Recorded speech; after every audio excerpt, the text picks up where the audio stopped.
welcome to another video. Today, just a real kind of quick one. I always say that, but might actually be quick today.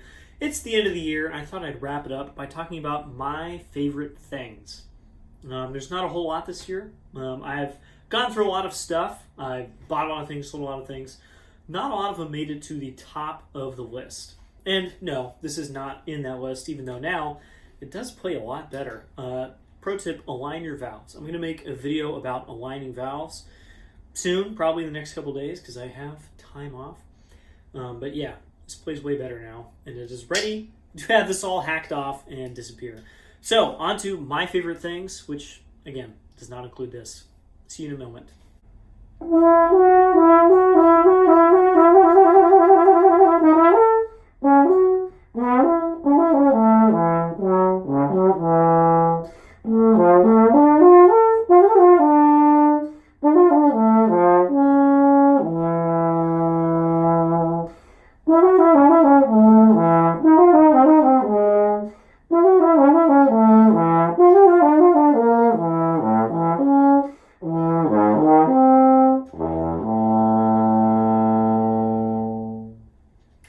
First up on my list is this combination, all of these parts together, including the mouthpiece. First thing that I got on this list, I think, was the entire horn, minus the mouthpiece. This is my Edwards slide with a 2-lead pipe. This is an Edwards TB47, so it's got a nickel base crook, it's got oversleeves, it's wide crook, etc. It's 547 bore. And then I've got this Hagman valve from a Besson 944, I believe, is the tenor model it came from. First generation Hagmans from like the 90s. It's not the best Hagman on the planet, but it sure sounds great. I've got an open neck pipe, I believe. This is not the standard 42 neck pipe. Reverse tuning slide. This one is my gold brass, since I just sold my yellow brass. And then I have my Corporation yellow brass bell. I played around with the combinations a lot, and I finally ended up, as you might have seen, I sold the K-valve and my 36 bell and one of my slides, because this one was just so far and away the best. It just sounds great. It plays great. I really enjoy playing it in a way that I have never enjoyed playing large bore tenor. And again, it's a combination. A large part of that is this mouthpiece. Doug Elliott, and this is just a G star cup, so this is just the G. This is like the middle of the range. A lot of people play the G plus, which is a little deeper. I think the G, for me, is pretty much fine. Right now I have the G8 shank on with a XT-MN 104 rim, medium narrow, so it's not the narrowest, it's not the normal width. And this combo is just so fun. It just makes such a beautiful sound. I can hear the color in the sound from behind the bell, but also I can feel the weight of the sound and the really great articulations, the easy slurs, all the ranges sound and feel really good. I have not been this happy with a large bore tenor ever. I actually went through my list of all the horns that I've ever owned and went through the large bore tenors, and I was like, that one was okay, that one was okay, that one was not good, that one was okay. And just none of them were even close to this one. So I'm really happy. I finally landed on a setup that I actually enjoy. I keep looking at large tenors. There's some out there that I want to nab, but the feeling is greatly diminished by having this. The only thing I would really consider is perhaps getting a Y-Fort, the Chinese horn, with the screw bell, just to have a travel instrument / a backup. That's the only thing I would really be interested in. Maybe some kind of a beater. I don't really need a beater large bore. This thing is so fun. As you heard, I can play really beautiful singing music on it. I've played it in a quintet. I've played it in an orchestra. And in every setting, I'm just yeah, this is great. There's not a lot more that I need. And it's cool because I can swap in the G9 shank. I have the 8 right now. And the horn just gets a little broader, a little larger, a little bit slower.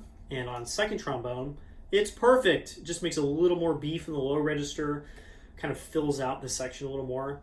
It just feels awesome. With this shank, it's just kind of more jack of all trades.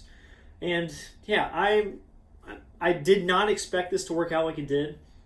With the other bell, my Friedman gold brass, it's pretty good. You know, it's fine. I don't mind it. But I put these parts together because I was actually playing with the other ones. Excuse me, I was playing with the other ones, and this section just went pop. This is the thing I need to be playing, and I sold the other parts. I'm so happy with this. So this, by far, one of my top favorite things of the year, because I've never had a large bore tenor that made me want to play it.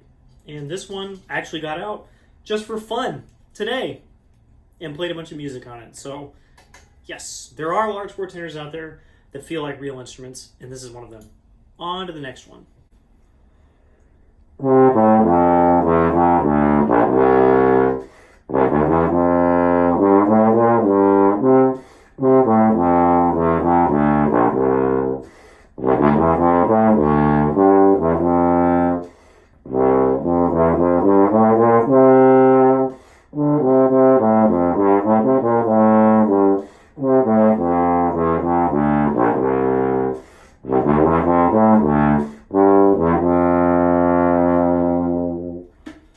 Up next, and probably last on my list of top things from this year.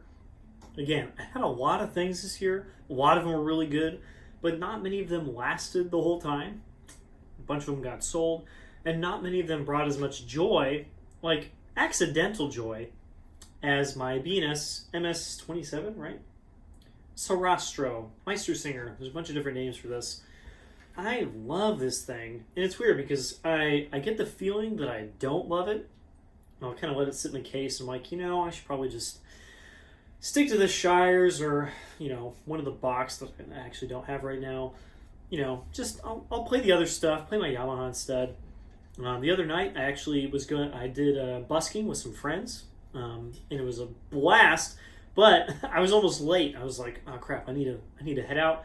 And I had my Yamaha sitting out because I'd warmed up on it. This was still in the case, and I was like, well, I guess I'll take this because it's ready to go. So I grabbed it, ran out, did the busking, and it was perfect. It was like such a good horn for the job. All three of my friends were on Bach 42s, and this just filled out the bottom end perfectly. I even got comments that are like, what's that horn you're playing? It sounds really good. And I was like, yes, it does. This is not what I expected it to be like, and it kind of does that every time. I'm like, all right, I'll take this. It feels like it might be the right choice, and then it ends up being exactly the right choice. It's weird. It's not the easiest horn to play on the planet. Again, I had to go out and find German mouthpieces to use on it because the American stuff just was not working. I have to work on things a little bit. I just tried this etude right here in order for this video. I tried it like 10 times.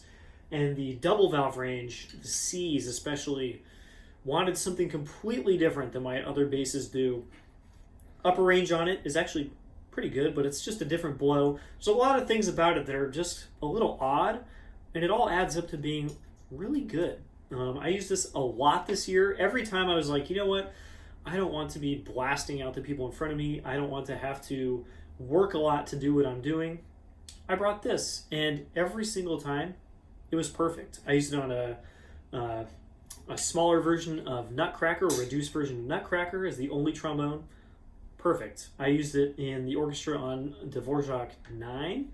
It was perfect. There are like so many examples, playing quartets, playing in duets, so many different times when this just showed up. It was the perfect thing. Again, for some reason, I'm like, do I really like this? Should I just stop playing it? Eventually sell it, and then I get it out and I'm like, no, I love this thing. It's awesome. So we'll see about this thing. I really enjoyed playing it this year, and I'm really wondering what one with the new Icon valves, because these are the original rotors. They make a new version with Icon valves. That's B&S's fancy new rotor, and that scares me a little bit because the tenor versions of these that I played with the Icon valves were miles and miles better than the ones with the normal rotors. So I'm scared that the bass version is also miles and miles better. The bass trombonist of the Vienna Philharmonic plays one of these with Icon rotors. That's probably my biggest gripe with this, is the valves are just like a little strange or a little uneven. They are progressive bore, so the first valve is a little bit smaller bore than the second valve. And that's like my only problem with it. otherwise, it has been pretty much flawless. I really enjoy playing the tine mouthpiece on it. I feel like it projects. I feel like it makes a nice, big, warm sound. I can make different sounds on it. What a cool horn, and also, it looks pretty dope, I gotta say. I got 2 horns that look really cool. So that kind of wraps it up for my favorite things this year.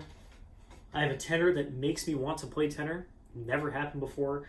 And a bass that I like, for some reason I feel like I don't like, but I actually really love it. I mean, just getting it out now and playing this, I was like, ooh, I really like that sound. So again, constant surprise, which actually is kind of nice because I get it out and I love it every time. And that's really all I've got this year. I'll do some more videos in this little break that I have, and I'll see you all in the next one. Bye-bye.